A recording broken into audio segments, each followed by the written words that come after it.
Joining us now is Kunal Bahl, CEO of Snapdeal. Kunal, thank you so much for your time. Let me ask you your thoughts on or as you look back to what's been inked on the Prime Minister's state visit to the USA. How would you look at it? Thanks, Anand, for having me here.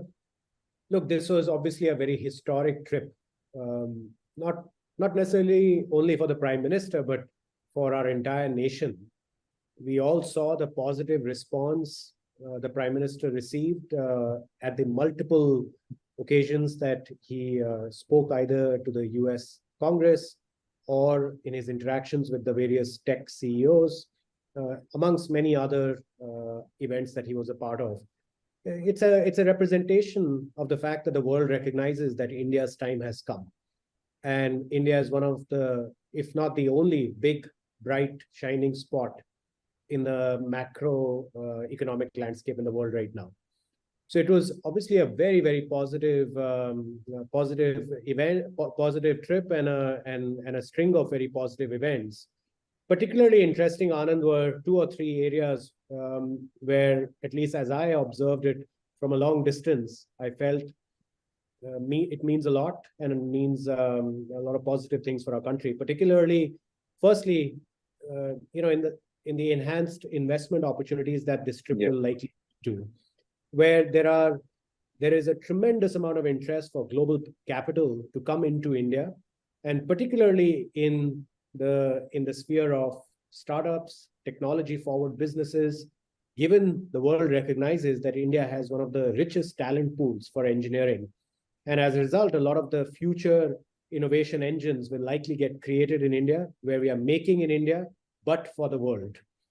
And whether it's venture capitalists or pension funds and so on, or private equity funds, they are clearly lining up to invest in India right now.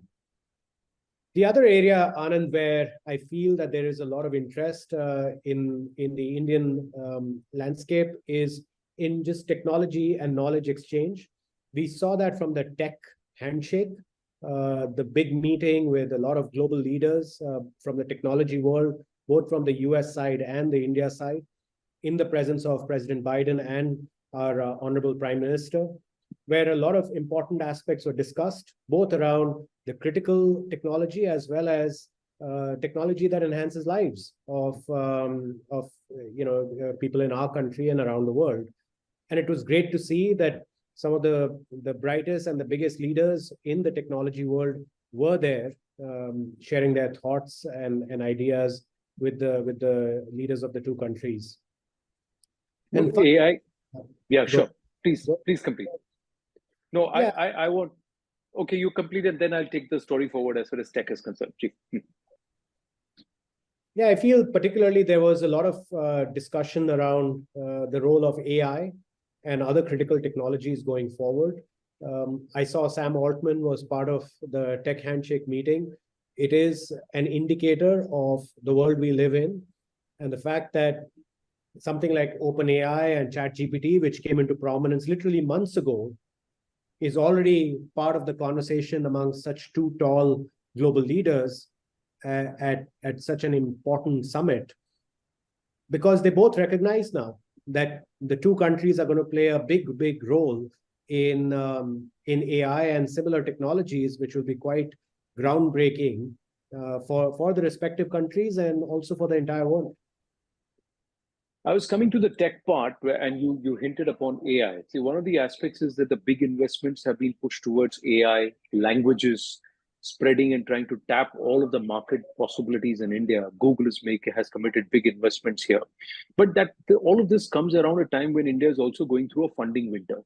Now, how would you marry the 2? Do you think the sentiment itself will change, or do you see a shift away from the conventional startup mechanism towards a more hardware and also somewhere AI-driven, knowledge systems going forward, or businesses going forward? Look, Anand, from AD 1 to AD 1700, India was a top 2 GDP in the world. After 350 years, we are going to be a top 3 GDP country again. In the scheme of these timelines, a few months of a funding crunch is really not going to stop the Indian juggernaut from moving forward. So I'm not particularly bothered about this month or next month or even next year with respect to the amount of capital coming into this sector. One thing is very clear, that we are on an undeniable and an irreversible path of immense technological innovation, particularly as it pertains to the impact that AI is going to have, not only in the industries that we operate in, but in the day-to-day lives of 7 to 8 billion people in the world. There is absolutely undeniable evidence of that, and we are already seeing that. We probably don't observe it as much, but AI has been playing a role in our lives. It's just that with more compute horsepower, we are going to see its role increase on a day-to-day basis. And look, funding and those type of things happen in phases, and each phase of when funding is strong, funds the next generation of companies, and when things are weak on the funding front, that's when founders keep their head down and build. So that's really what's going on right now. There was a keen observer of the India startup ecosystem and the unicorns and the growth that India has been powering in these services aspect of it, or the soft aspect of tech is. He said that a lot of people seem to be going for valuation, not value creation or value in terms of what they can do representing India to the world, because that's also another aspect. You think things would change after this visit? Is there going to be a sentiment change among Indian entrepreneurs also onto their outlook going forward on the India story? Look, Anand, at some level, the future doesn't care about the past. The future has so much potential when it comes to Indian companies, that I know there has been a lot of talk about valuations going up and down and yo-yoing in public and private markets. The future is not going to care about that. The future is going to care about, are we innovating? Are we building the right companies? Are we solving the needs of consumers and businesses for whom we have set out to build these businesses? What I'm really excited about is the fact that we have a talent pool which is so deep and so large and so sophisticated in India and raring to go to make in India for the world. This is probably the first phase of what we're going to see as Indian companies and Indian founders and the team members of these Indian startups build software products at a scale that has never been seen before, but not only for India, but for the entire world. We have seen that happen once with software services, where India has created this $200 billion juggernaut in the IT services space. We're going to see a similar phase in the next 10 to 20 years of Indian software products now being extremely omnipresent around the world, and AI-related products. And one would argue, and many would say, that there would be no software products without an element of AI going forward. It's just the question is how much, not whether they are AI enabled or not. And so India is going to play an immense role, an omnipresent role when it comes to software products going forward, being used by small and large organizations around the world, including consumers. One of the aspects is, and one of the final two questions to you, one of the promises the Prime Minister has made when he sold the India story is not just ease of doing business, but also trusting Indian partners or partnership. Do you believe that ecosystem is robust enough that investors can come in and ensure that there will be a long-term return for it and they're not going to go bust? It's not going to be a full jari effect, if I may say that.